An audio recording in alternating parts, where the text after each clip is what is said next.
Welcome, sentient beings from all known universes and beyond.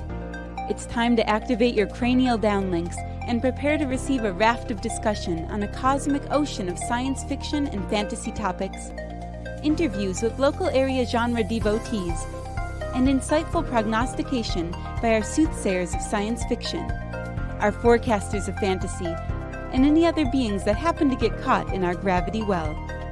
This is the Galactic Driftwood Podcast.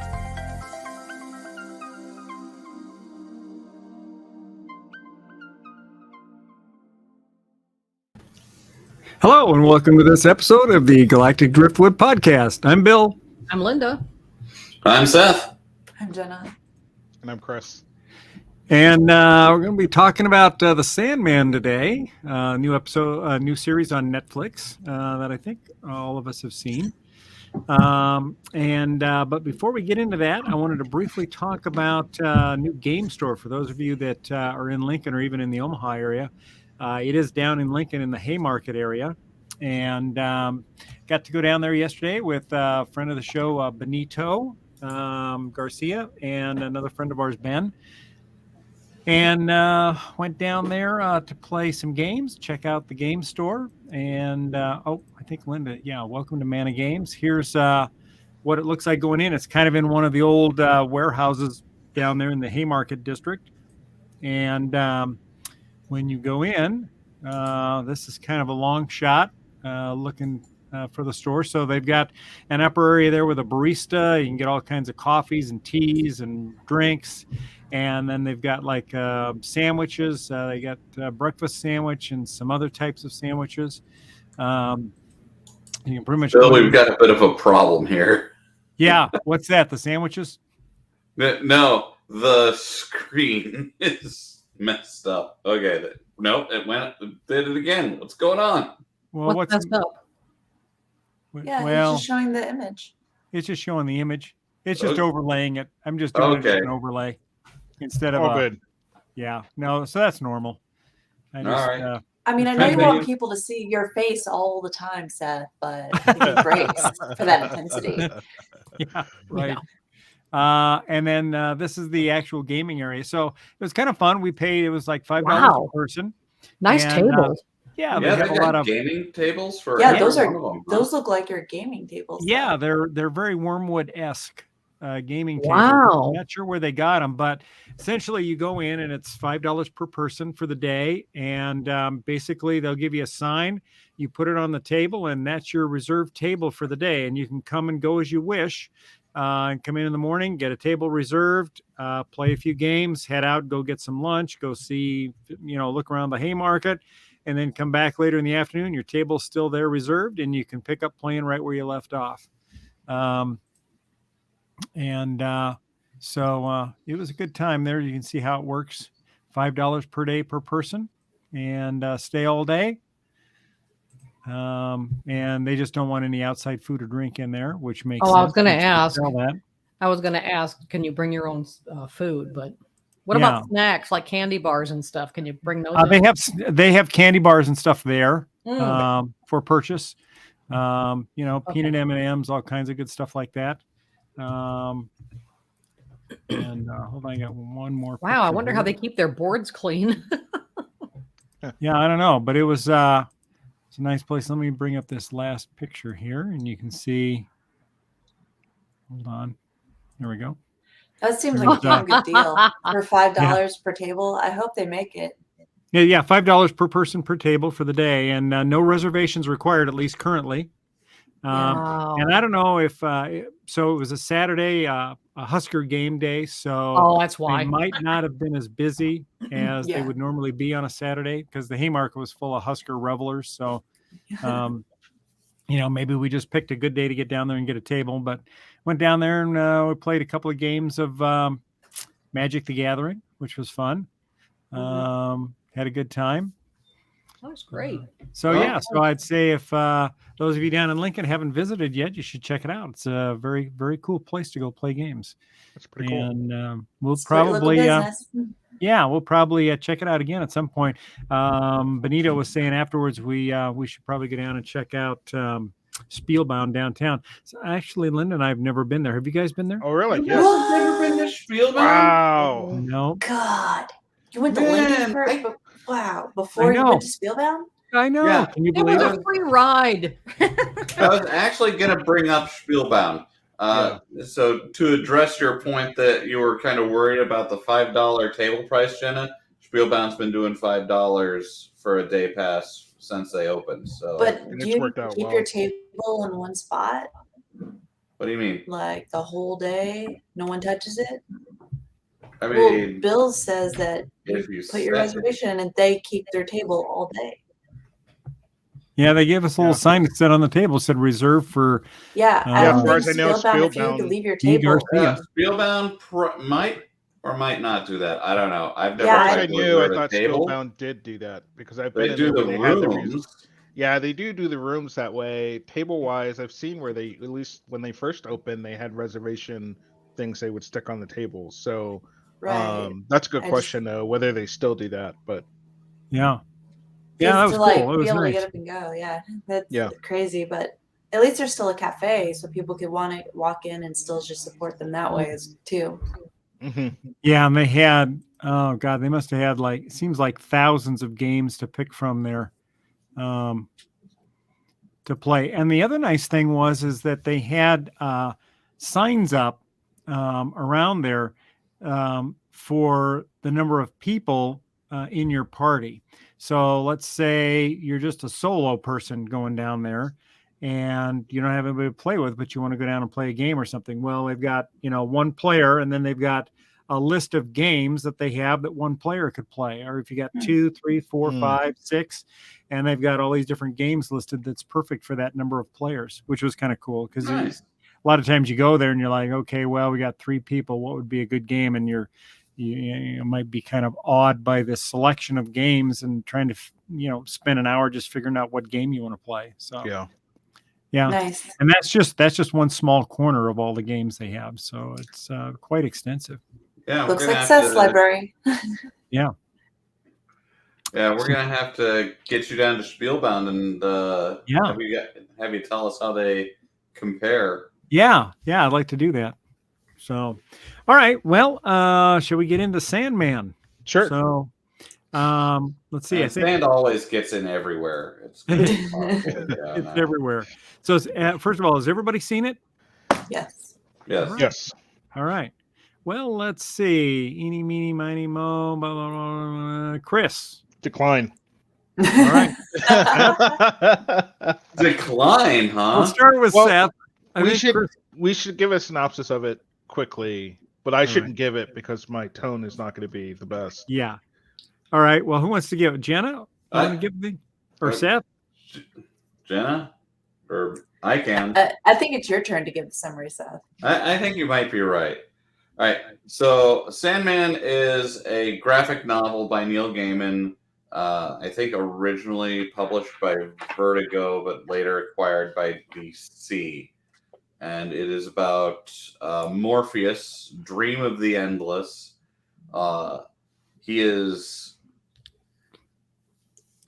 one of the 6 I can't remember exactly. They call them like Eternals or something. The Endless, The I think. Endless. The Endless, It's yeah. Endless, but it's basically dream, desire, death, Despair. despair, and 2 other Destruction. D's that I can't remember. But anyway, they're each basically the physical anthropomorphic incarnation of whatever they're named after. So Dream is the king of dreams and the dream realm. He is all the dreams that everyone has, and without any one of these different endless, reality itself kind of crumbles. But the story itself is that while he's attending to one of his errands on the mortal plane, he gets summoned by accident and bound and trapped. By a human. And he is trapped by this summoner who the summoner basically wants him to fulfill some wish or something. He takes. The summoner was initially trying to summon death, right? Yeah. And by mistake ended up with Dream. Yep. You know, so many D words, it's hard sometimes. Right. Yeah. But he gets summoned, trapped, and the magician removes his 3 offices, or I can't remember the exact terminology for them. Katie'd yell at me. But basically, his signature items in which he's invested a lot of his power. His helm. His helm that looks like a creepy gas mask. A ruby in which he has invested with much of his powers, and the signature bag of sand. And so eventually he is released, but it's been almost 100 years since he was captured. And so in that time, it's wreaked havoc on the mortal world. There's been a sleeping sickness where people have fallen asleep and have just never waken up the instant he was captured. And that's been continuing the whole time he's been gone. And other people that can't sleep. Yeah, other people can't sleep. There's been a few nightmares that have been going ham on the mortal world, more or less. And his own realm, the dream realm, has completely fallen into disrepair. And so the first season of the show, he has to reclaim his 3 artifacts and kind of set his realm right again. And then later on in the show, he has to the last half of the show kind of is handling something called a dream vortex, which is a person. Yeah, manifests as a person. But I'm trying to give a succinct synopsis without spoiling things. So. Yes. Well, there'll be spoilers. So. We're gonna have to get into spoilers to really start talking about this. Right. Yeah. So from this point on, imaginary spoiler. Let me throw that up on the Bill's got it. Warning screen. There will be spoilers. Dun dun dun. Oh, there we go. Yeah. So I liked the series overall. I thought it was pretty good. The 11th show, which I guess episode 10 was the season finale, but then they did an episode 11, which was actually 2 different shows. Dumb. One was an animated. Thank you. What's that? That was stupid. Yes, that was stupid. The cats and Calliope or something. I don't know how to say it. Calliope. Sorry. Yeah. Yes. Yeah. Calliope. So the Calliope one wasn't too bad. The Dream of 1,000 Cats was a little odd. Could have gone without. Oh, I like that one. Come on. I mean, it was okay. It was okay as a animated story, I guess. But it could have been left as an extra on the Netflix things. It was an extra. It was set as an entire episode. Yeah, it should have just literally been one of those extras that you go into and you click into to see a short story side. Right. It was a bonus episode. It should have been a bonus scene left to that. Right. Seth just enjoyed the fact that you knew the kitten at the end was dreaming of tossing a human up in the air and eating it. Yeah. That was pretty comical, actually. But the whole point of the episode was cats want to murder us all, or at one point had been just like gleefully murdering us all, and they wanted to go back to murdering us again. That's just because it confirmed your suspicions, Seth. You love cats, and you have 4 of them. Just deep down, you suspect they're going to kill you in your sleep. So, Bill, not every man gets to know how he's going to die. Aside from the 11th episode, what else? Is there anything else about the way the episodes were done that you had any issues with? Not that I can think of at the moment. I thought the only thing that I think kind of bothered me was that the Sandman himself is so dark and emotionless, really. Yeah. Um, and I thought he would have been better played as a more, jovial kind of a carefree guy. Yeah. No. No? No, No. I thought what his character as it was, I actually thought the person playing the Sandman did well. Okay. What I think though is he played into something people were going to like or not going to like about maybe the pacing of the show. They allude to it a little bit in how he acts and his mannerisms and stuff in the show, that's just who he is and he's working on changing. You get glimpse that he could possibly change more in the future because he's been gone for 100 years and he Sure. came back, and one of the the character development arcs, if you will, was him having to learn to understand that he can't just come back after 100 years and expect everything to just kind of fall back in place and be Right. as it was. They went on and built a world, if you will, or a life without him, and that's just kind of how they've learned to operate.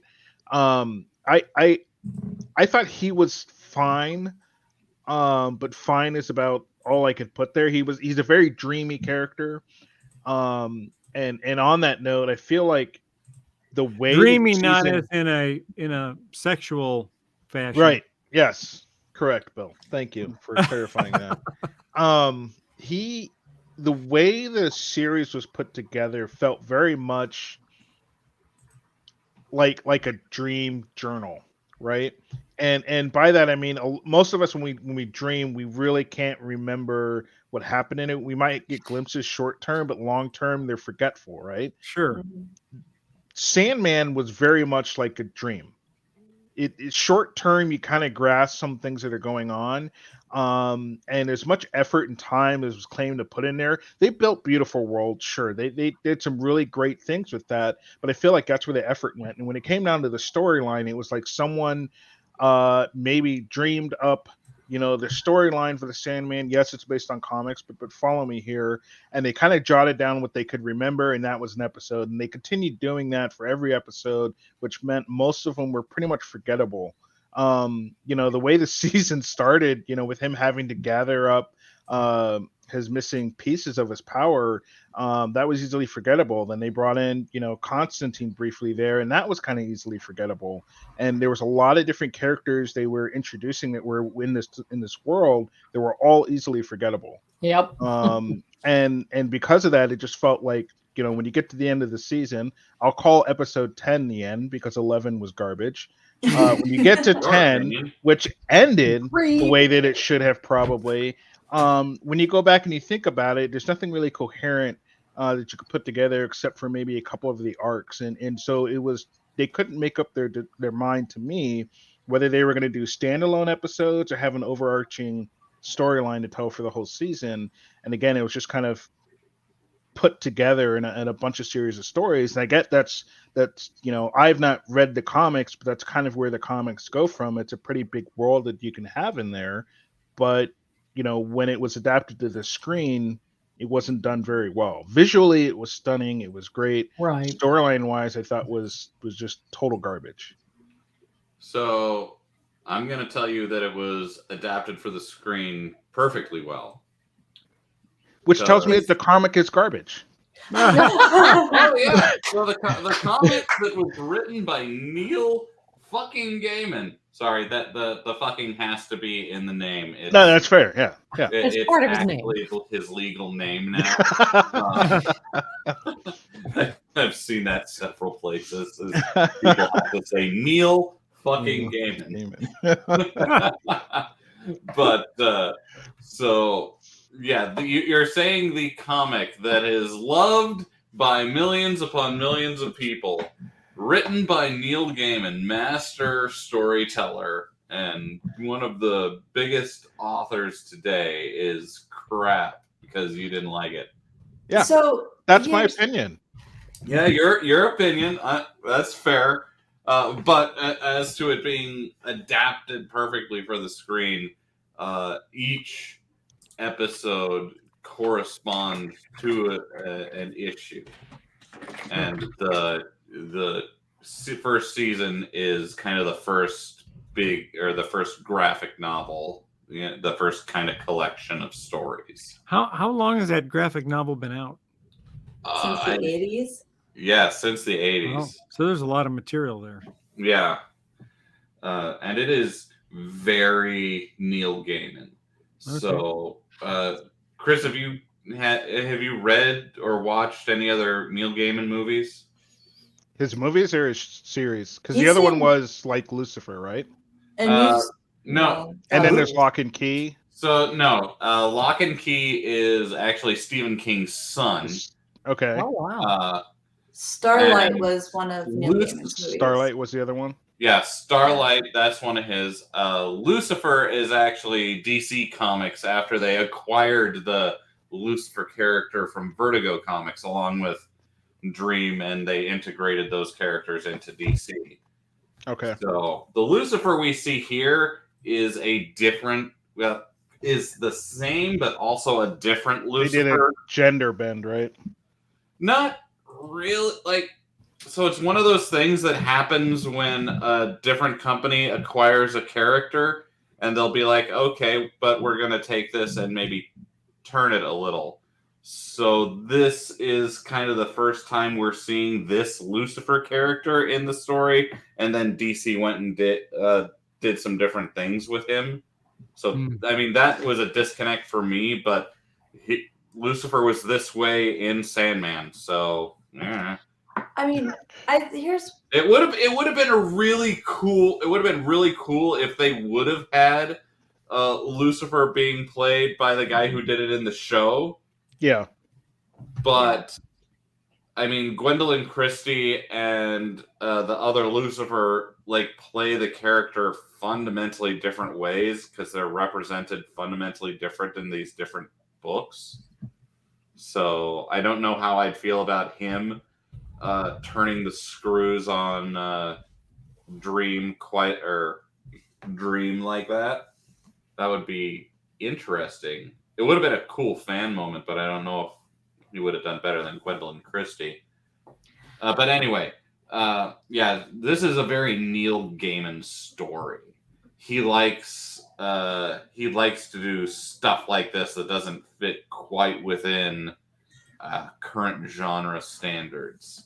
So this was a really kind of, when he wrote this was definitely not what a lot of comics were. This was a departure from the mainline superhero stuff that had been going on since the 40s, as the different companies bought and reacquired each other and started making their comics universes. So this is very different. And it is a very Neil Gaiman story. Like, if you've ever read Neverwhere or American Gods or those sorts of books or shows. It is. Go ahead, Linda. Or Jenna.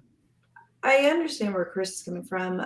I don't think the story and the characters was as strong as some of the other work we've seen for Neil Gaiman's characters. And it is dreamlike. I like that comparison. Now, I wouldn't go as far as say it's just shit, but I can understand where Chris could say because it's weak, it just didn't do it for him. Like the carrot, like you never get understanding why would he invest his power into these items at all? Like, why does he need them? That were so easily taken away as well, but right, yeah, and that was my question too. I mean, for a guy who hangs around with ravens quite a bit, it does make sense for him to make something that's very shiny for them to focus on. Fair. And then, like with the Dream Vortex, it was an easy ending. So everyone lives and it's happy. I mean, obviously the grandmother didn't live, but she was old. it just felt like, it felt like a Really? easy ending.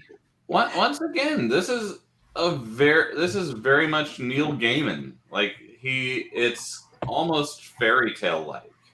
Yeah, and I get that, and that's okay. I think. But why did they make the Sandman so dark and glum, and yet we all know Brianna Tarth from Game of Thrones. She played like a playfully little devil. I mean, it was As death. That wasn't creepy at all. I mean, that is kind of in for the Lucifer character is a little bit playful. Let me show you what Dream looks like in the comics if I can share my screen here. I hope you have better. Which I luck thought was sharing pretty. I thought what they did for Dream and the person playing him, from what I went back and looked at to see how it was depicted in the comics, was pretty good. So yeah, this is what Dream looks like in the comics. Yeah. So like they did a very good job of almost recreating in some parts of the show the comic scene for scene, like panels recreated exactly the way they are. Unsurprisingly, not surprising me at all, is that several people are angry at some of their casting choices, but not for Linda's reason. Because Death was, as you know, played in this by a black girl, but she is a black actor, and normally in the comic, she's like presented as a pale, like goth girl. Death in this reminded me of the same Death, played by another black actress late in the Supernatural series. Wasn't very much different from that. Right. For me. So there was if anything, they were borrowing another version of Death to use here. I thought it worked fine, but yeah, to Seth's point, if you go back and look at the comics, that was one where they departed and went another direction with. So why? Because they can. I couldn't nitpick at that. There were just some characters in here like Lucifer. Reminded me of Gabriel from the Constantine movie. Mm-hmm. So there were glimpses of things that I didn't think were as original as they could have been, but if there's any fault to be found, I don't think it was with Dream. I just if the highlight for me was Dream and who was playing Dream, it was just how everything else kind of went down. The other story I liked the best, real quick, out of all of them, was the man that Dream was meeting every 100 years at the bar. Oh yeah, that was neat. That was where the series started to turn around a little bit for me. And that was probably my favorite part, especially in 1989 when they played the song "She Drives Me Crazy." I love that song, so that was like a little bit of a redeeming point for me on the series. But anyways, Jenna, go ahead. I think we're in a weird crossroads for fantasy because Game of Thrones brought brutal fantasy that's supposedly more realistic to the mainstream and made it entertaining. And then there are people who still enjoy the more fairy tale soft fantasy like Starlight that has a good happy ending. And so I think what you have with Dream or the Sandman, you have dark themes, but the fairy, you're allowed to have the happy ending, and some people are struggling with that. And I think part of that though is too that some of the writing they could have tweaked to be a little bit better, to give more background, to give deeper connections, so that it just wasn't as surface and that opportunity was missed. So I think some people who like some of the dark things and expect a harder, maybe more uncomfortable ending are like, oh, I didn't get that, so I'm disappointed. And then maybe some people who do just enjoy fairy tales as they are, just really enjoyed it, and they're like, hey, this is awesome. I do like his snorkel blap there. His helm. The helm. What's he The need? Why does helm's he need a weird. helm? I don't know. Like, Yeah, that I need to read more of the comics. Yeah. There's probably lore for each of those things that I don't know. The Neil Gaiman side of DC is not one that I'm very well versed in. Okay. one question, Seth. Did they Okay, cover here. why the Corinthian was like Dick Tracy? Yeah, that was weird. Why he was the way he was? He's like Dick Tracy almost in how he dresses in some of the Yeah. scenes and whatnot. And when I went and looked into it, like he literally resembles a lot of like Dick Tracy's look and feel down to the tie even. And I thought that was, again, there are correlations to other characters and other things that I just thought were interesting. The All helm I can helps them say is travel that through the dreaming. There. all I can say is that it's very Neil Gaiman to make one of the series the season's big monsters basically a normal-ish looking white guy who's really the scariest thing in the room. I mean, those eye teeth. Come on.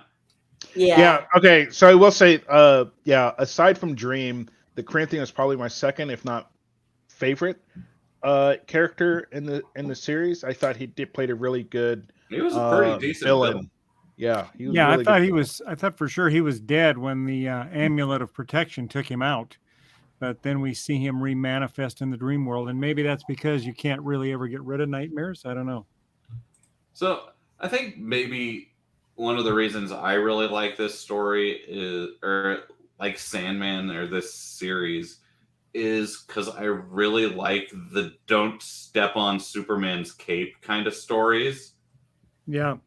Where you don't mess with certain beings or you will, like, sooner or later it comes back at you. It is kind of fairy tale in that, like, don't mess with the Fae, don't do this. You leave the endless alone because in universe they are above gods, and like there was never going to be a good ending for like this sorcerer's family after they did this. Right. And I just like those stories where it's something really big and then the mortals are messing with it and then they fuck around and they find out. Yeah, I kind of was expecting the Sandman to run into the soul of Roderick Burgess, who had him trapped for 100 years when he visited hell. I thought that would have been kind of an appropriate thing to see him paying the penalty in some fashion for what he'd done. But I think like once he's dead, he's probably just Dream doesn't notice him. I mean, it's kind of like an ant that bites you. Yeah. If it gets away, you're not going to spend a lot of time hunting it because it's going to die in 2 seconds. Right. Of your relative time. Mm-hmm. Yeah, true. But in hell, a soul would be there for all eternity, right? So at least he could go have kind of the last laugh. But he wouldn't even care. I suppose. He's got bigger fish to fry, and the fish are the continuity of the mortal world. Yeah. And rebuilding his own realm. Yeah. I mean, he's already being attended to in hell. Good point.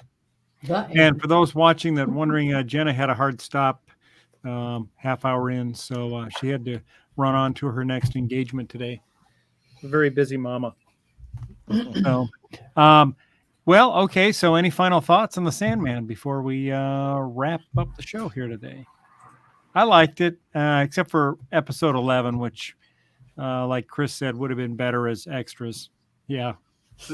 Like that's what see with episode 11, like that's what you get in comics. You get which is why I don't read comics. But they'll go and they'll do the main story, and then often, like especially with authors like Neil Gaiman or Brandon Sanderson, they'll do a couple little vignettes basically at the end of the main storyline before the next storyline starts. Yeah, and I mean, the stories were okay. I was kind of fighting with it as I'm watching it, trying to figure out how in the hell does this fit into what I've already seen. Yeah, that's what. Yeah. And so if I'm sitting there trying to figure out, what do I even bother finishing this? Right. Like, what's the point of it? What is why did we go to an animated cat story? What in the fuck does this have to do with the regular show? And it once again, it's kind of establishing Dream as that bigger than big presence, though, because you've got the mortal characters, and then Dream as like the kind of the almost Superman character who, like, the normal people. You've got a story about the normal people, but Superman's flying overhead. You're not going to sell it to me. Sorry. That's fine. It was like somebody threw a sabot into my clockwork brain, and it just Sabot. Well, it's just we're used to a certain now hold format. on. I now want to talk about what Bill's brain is actually made out of. Let's not go there. So for me, the Sandman had characters with promise. The way it was put together, I don't think, regardless of what works for comics, I think there's certain things that don't work for screens when you're doing a series, and I think that's where you can have you should take liberties with it and find a way to build something that's a bit more cohesive. But if you don't, that's fine. But doing things like episode 11, which should have been extras, and trying to find a multi-directional arc to go with the series, I don't think that works long term, and I think they'll find more people fighting against that, just because it's because they won't like it. I think I've seen plenty out there where regardless of whether people like the comics, there's plenty of people out there also that didn't enjoy it, like myself. And it's not to say that there's not promise there. I think there is. I think some of the casting they did was phenomenal, but how it was put together, in my opinion, shouldn't have been done maybe how the comics are done. Yeah. Right. Yeah. Thank you. Yeah, separating it out as bonus material would have made it a lot clearer, and I think then I would have gotten into it and said, okay, this is bonus material. It doesn't really necessarily impact the regular story. It's just sort of added content for my amusement. I mean, it was a bonus episode, so. But bonus doesn't belong as episode 11. Belongs as extra. It says it belongs as. All you want is for them to put an EX. It's the extra scenes in the DVD, Seth. It's not at the end of the movie after the credits. They don't have extra scenes on the DVD. Sure, they do. They have. Well, you don't need extra scenes in the DVD, but they have episodes, and then they have like trailers and more stuff. Right.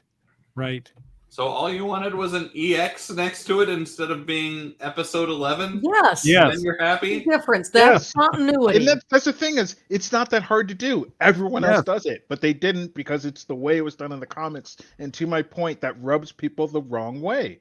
As you can see. On the other hand, like they could have done it like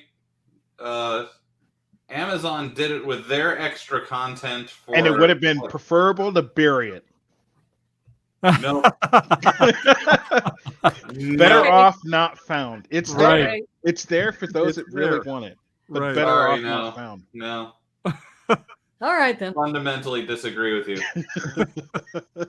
All right. Well, thank you all for watching. We hope you liked this our recap and our take on the Sandman series. If you haven't seen it, it's pretty good. The cinematography and the visuals are excellent, I think. Excellent. And the acting's really good. The stories are good. Even the stories in episode 11, which should have been a bonus, are good. So I'd encourage you to watch it all. And I think we'll wrap it there. Next time, join us. We're going to have sort of initial takes on what we're seeing in Rings of Power and House of Dragons. And Seth, you look like you were going to say something. Yeah, no! I encourage people to go and get the graphic novel and read it. All right. And then let us know. Do you think episode 11 would have been better as a bonus? Oh, no. Comment down below. Let us know. Right. Help settle this debate and show Seth he's wrong. Oh. As if such a thing were possible. All right. Well, thank you all. We will see you all next time. Until then, take care. And we're almost out. Where are we? Here we are. We're still recording. We're still recording. Bye.